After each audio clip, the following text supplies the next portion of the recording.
Hello and welcome to MITS online lecture series. My name is Sriganesh.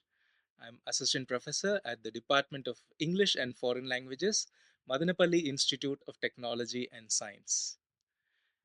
In today's lecture, we are going to see about the Brook written by the poem The Brook written by Alfred Tennyson.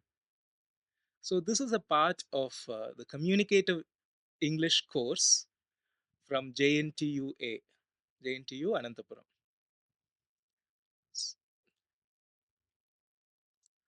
So the flow of this presentation will be first we'll discuss something about the poet, next introduction to the poem, and we will see the Brook, the poem, through images. We'll also be looking at how the poet describes the immortality of nature. We also analyze the language, and we'll also have the feedback slide. Alfred Tennyson, the poet, lived during the Victorian period. So he was born in the year 1809, and he lived up to 1892. And he was also the poet laureate of Queen Victoria. Poet laureate is of usually a palace will have a poet laureate. For example, our own Tenali Raman was a poet laureate in the court of King Krishna Devaraya. Like that, Alfred Tennyson was a poet laureate of Queen Victoria, and he is popularly known for his vivid and beautiful imagery.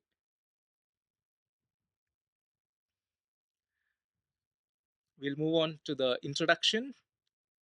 In this poem, Alfred Tennyson describes the life of a brook. Brook is nothing but um, a large stream. Like it is not a river, it is neither a small stream, it is other name for a bigger stream. And this poem involves personification. That is, the poem uses the word I, uses the pronoun I. So the poem is written as if the brook itself speaks for itself. That is personification. And the poem also highlights the immortality of nature, how the nature is there forever. That it describes. Next, coming to the stanza one, the poem begins like this: I come from haunts of coot and hern, I make a sudden sally and sparkle out among the fern to bicker down a valley. This picture, the picture shown here, shows coot and hern. The coot and hern are the birds. I come from the haunts of coot and hern. That means the brook originates in a place which is filled with coot and hern. Here, hern stands for a bird called heron.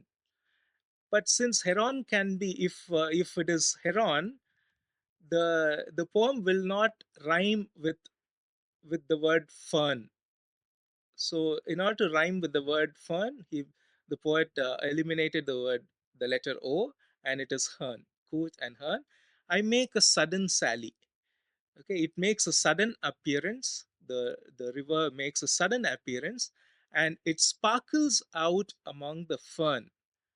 We'll see the next slide. What is fern? The fern is this plant. You might have all seen this in all the hill stations in India, or along the roadsides. You'll find the fern plant. So, as the poem, these images I have downloaded through AI, artificial intelligence. So, I used the Gemini, Google's Gemini, and Microsoft's Copilot. So, as you can see here, the the brook sparkles out among the fern to bicker down the valley. I hope you all know the word valley. Valley is the place in between two mountains. The gap in between the two mountains is called valley. So the river flows between the mountains to bicker down a valley. So this is stanza one. We'll move on to the stanza two. By 30 hills I hurry down, or slip between the ridges. By 20 thorps a little town, and half a hundred bridges. So the brook travels through, I refers to the brook, right? So by 30 hills, I hurry down. It hurries down between 30 hills. See, it runs across the valleys of all these hills, or slip between the ridges. I hope you all know ridges. There is a popular vegetable called the ridge gourd. So it has ridges. It has this shape, the sharp ridges. So that is ridges, or slip between the ridges by 20 thops. Thops here means villages. So it runs across 20 villages, a little town, and a half a hundred bridges. So across 50 bridges, this brook travels. That is stanza 2. This is the imagery for the stanza 2. Now, moving to stanza 3. Till last by Philip's farm I flow to join the brimming river. Till last by Philip's farm. Philip is someone whose farm through which it flows. So we can assume this is Philip's farm, and through the farm the brook flows to join the brimming river. As you can see in the distance, you can see the river over here. So this brook joins the brimming river. I hope you all know the meaning of brimming. So when something is full, when a bottle is filled completely with water, you say it is filled to the brim. Brim is the topmost position. So the river is completely full. It has reached its maximum capacity. So so till last by Philip's farm I flow to join the brimming river. So and here comes the most important line of this poem. For men may come and men may go, but I go on forever. So human beings can come and go, but I, which refers to the brook here, will always go on forever. So it talks about the immortality. It never dies, it never ceases to flow. So it goes on forever. So that is stanza 3. We'll move to stanza 4. I chatter over stony ways.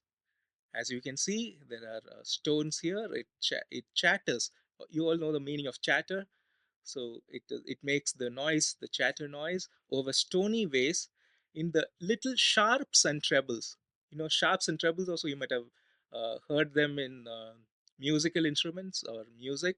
They say sharp and treble. So the noise, the noise of the river, the sound of the river has little sharp and treble. I bubble into eddying bass. I hope you all know, all engineers, you all know what is eddy current. So it makes circles, it makes concentric circles. As you can see, there are small circles made because of the stones. I bubble into eddying bass. I babble on the pebbles.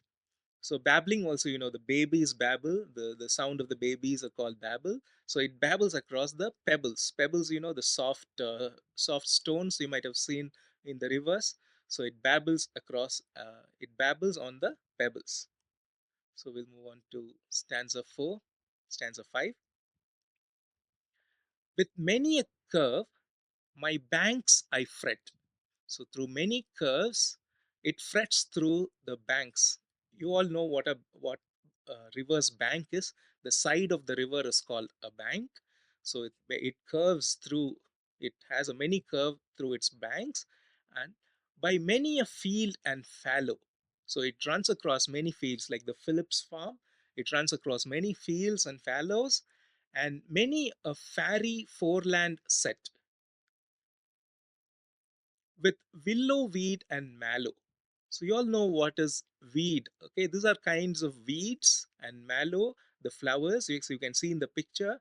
So weeds are nothing but the unwanted growth of plants. Usually in farms, we remove those weeds. We remove the unwanted plants.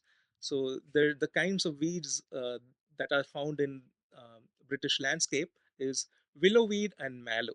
So it runs through those weeds. Next is stanza 6. I chatter, chatter. Again, it makes a lot of noise when it flows across, when it flows through the rocks and stones to join the brimming river. Again, you can see in this picture also, it joins a brimming river, a large water body. Okay.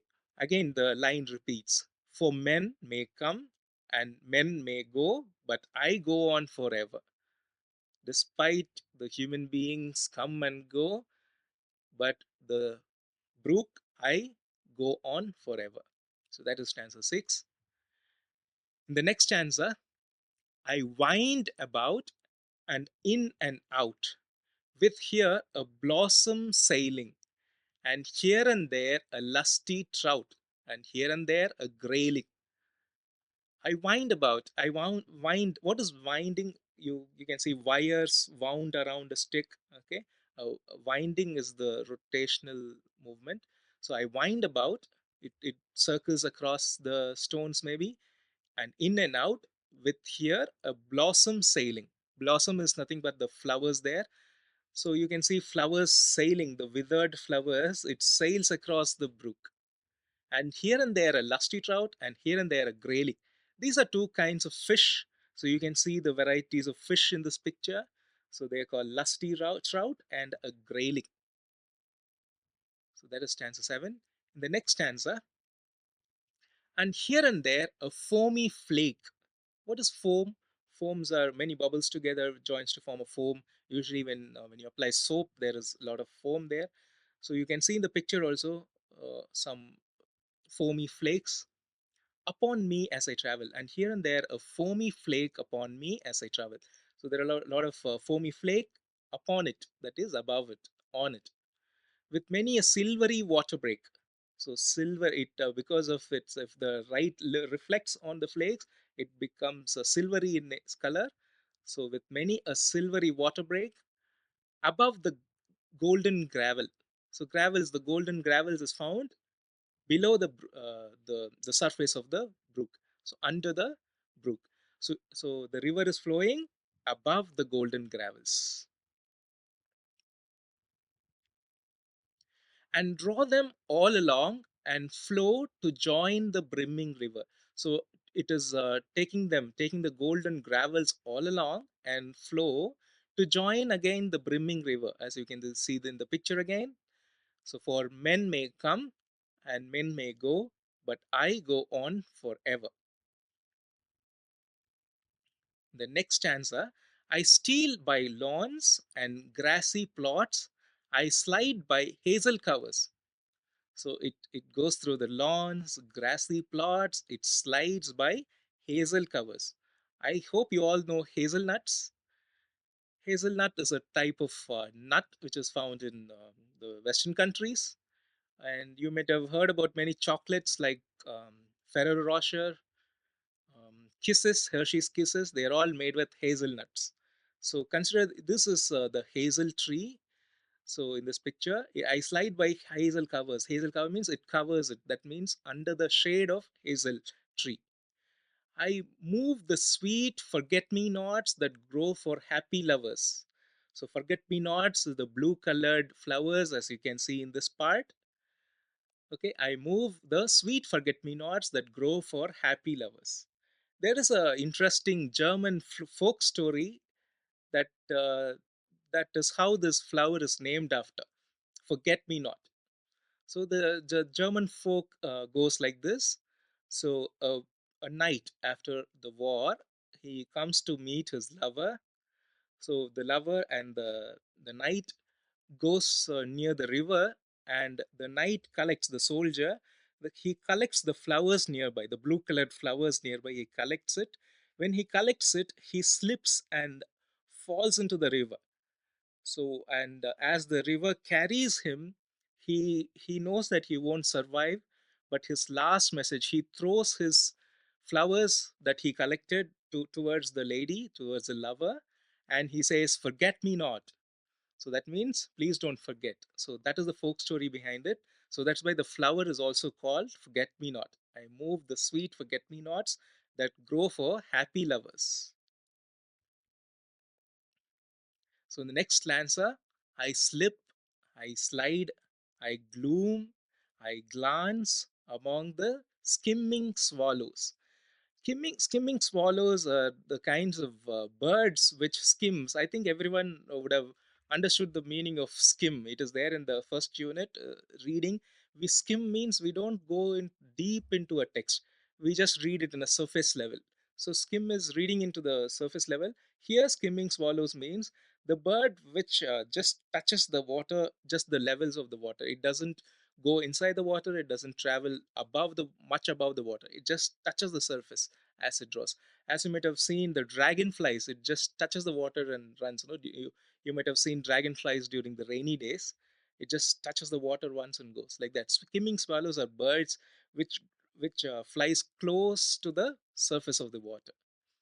I make the netted sunbeam dance. As you can see in the picture, so the sun's beam, it travels across the trees and netted beam. It looks like a net. The shade looks like a net. Okay, I make the netted sunbeam dance against my sandy shallows. Next is in the next stanza. I murmur under moons and stars. I murmur under moon and stars in brambly wilderness. Wilderness, as you know, the things that grow in the wild. In the brambly wilderness, this is the kind of brambly wilderness is the kind of wild flowers that grows along the brook or a stream. Okay. So you can see the brambly wilderness. I linger by my shingly bars. Shingly bars are the things that protect the waterways. I loiter around my cresses. Cresses are the gaps. So it loiters. We say people, without any aim when they move around, it's called loiter. So it loiters. It just goes around the cresses. And the next stanza. And out again I curve and flow to join the brimming river, for men may come and men may go, but I go on forever. We have come to the end of this poem with that line. So, again, this line talks about the immortality of nature. That is, nature goes on forever. For men may come and men may go, but I go on forever. So, that's one of the most important lines of this passage. It not only talks about the nature, one can presume that this line also talks about the poet because the word used is I, the pronoun I. So he means that the brook lives on forever, but he might also have meant that he himself, through this poem, will live forever. So it may have talked about the immortality of the poet too. So, coming to language analysis, it has vivid, so you could picturize each and every line. It was simple, and you could picturize all the images as you read, and it also had powerful imagery. That is, a powerful image comes to mind when you read that poem. Next is it is a lucid narration. So it had simple words. The only thing you may not have understood is the kinds of plants or the types of fish or the type of bird that was spoken about or the flowers because those are very particular to the western region. We may not know, as we are in tropical region, we may not know certain types of fish or types of plants. So only that was difficult. Otherwise it had very simple narration, easy, clear and understandable. The word lucid means clarity. So there was complete very clear narration with simple words, but it also had a deep philosophical meaning as well. So, as mentioned initially, all the images were generated by AI tools such as Google's Gemini and Microsoft's Copilot. That's the only reference we have. And if you have any questions about this e-content, okay, kindly leave your queries here. You can note down this address, and you can also scan this QR code that is given below, and you can write to me. And thank you very much for listening to this session.